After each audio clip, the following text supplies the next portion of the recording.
여러분 반갑습니다. 여러분의 반도체 오빠 차례자입니다. 토요일 오전 1교시 한번 시작하도록 할까요? 좋은 하루입니다.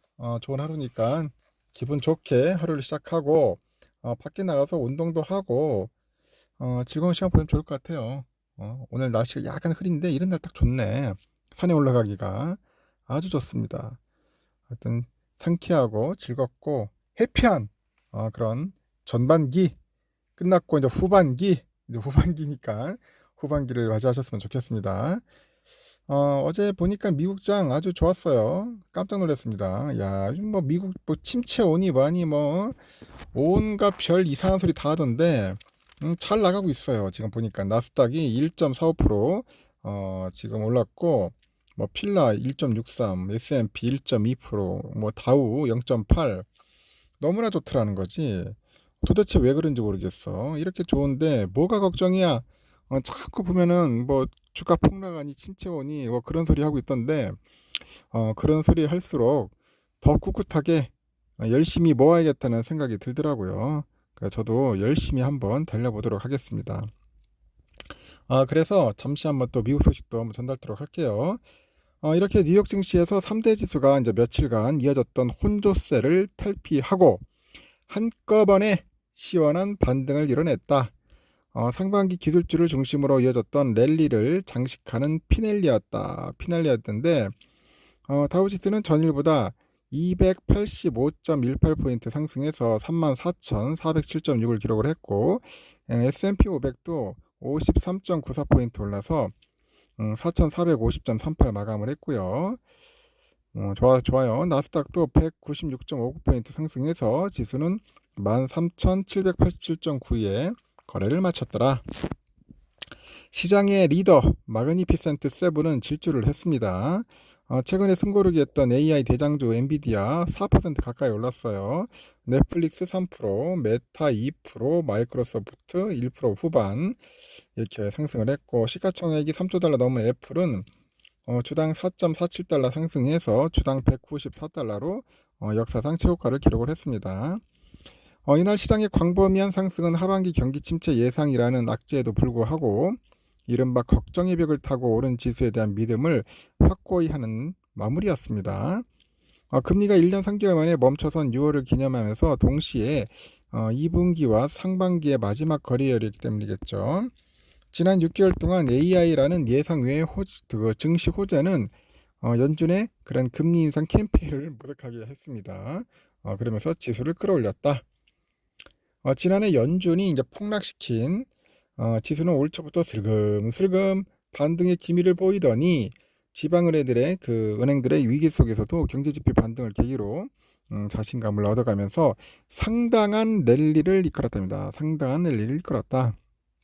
이날 또 미국에 보니까 5월 개인 소비 지출 PC 물가지수가 지난해 같은 기간보다 3.8%, 전월보다 0.1% 올라가지고 상승폭이 둔화된 것으로 집계됐어요.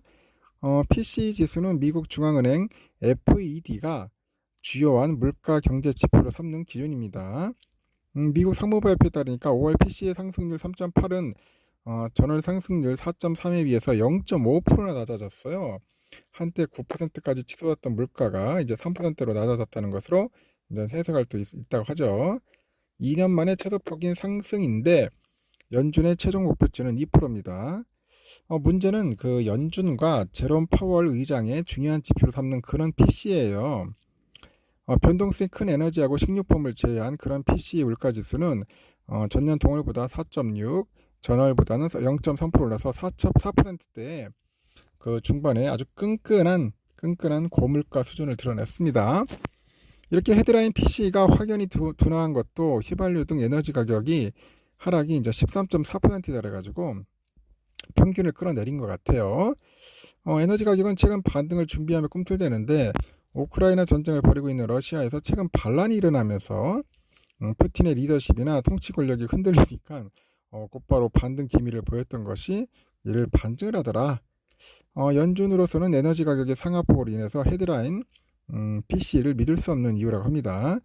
연준은 내년에도 금리 인하가 쉽지 않고 한동안 고금리를 견뎌야 할 것이라 경고를 하는데 바로 이런 끈끈한 끈적끈적한 고물가가 한동안 이어질 것이라고 보고 있는 것 같습니다. 코로나 팬데믹을 계기로 이제 미국을 기점 삼아서 그 전 세계에 퍼진 유동성이 상상할 수 없이 많기 때문에 인플레이션은 종식은 우크라이나 전쟁의 종식과 새로운 산업적 혁명, 장기간의 그런 긴축 등을 발판으로 내후년에나 기대할 수 있을 거라는 전문가들의 그 지적에 설득력이 있는 거죠. 경기 침체가 우려된다고 하지만 미국 증시는 끊임없이 자금이 유입되고 있고요. 팩트셋에 따르니까 지난주 10억 달러 이상의 신규 현금을 유치한 4개의 ETF가 모두 광범위한 영역의 주식형 펀드였습니다. 뱅가드 S&P 500 ETF가 그 중에서도 42억 달러로 가장 큰 펀딩을 기록을 했네요. 시장에서는 그 iShares Core US Aggregate Bond ETF인데 이와 같은 대형 채권 펀드랑 그 뱅가드 토탈 그 본드 마켓 ETF 등에 돈이 몰리는 겁니다.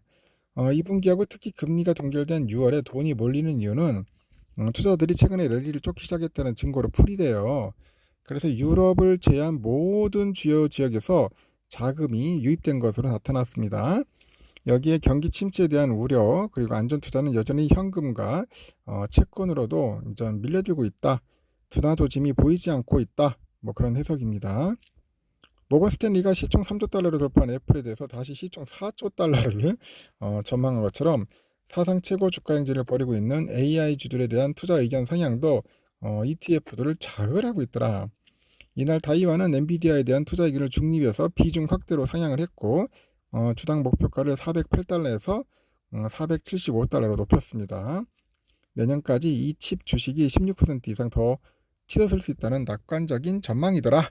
그렇게 보시면 되고 하여튼 미국 장은 좋았어. 나스닥 0.84 올랐습니다. 필라델피아도 한 1.63% 정도 올랐죠. 아주 좋은 모습을 보였고요. 이러면 뭐 땡큐죠. 엔비디아 와 3.6%는 올랐습니다. 3.6%. AMD도 2.4%, 브로드컴 0.5, 마이크로만 빠졌어. 이야, 이거 마이크로 아주 작살납니다. 요즘 보니까 중국 때문에. 응? 근데 우리가 마이크론 때문에 영향 받지는 않을 것 같고 하여튼 우리 반도체도 월요일 날 되면 날아다닐 것 같습니다. TSMC 0.28% 찔끔 올랐고 인텔 요즘 인텔이 잘 나가요. 의외로 1.6% 정도 올랐습니다.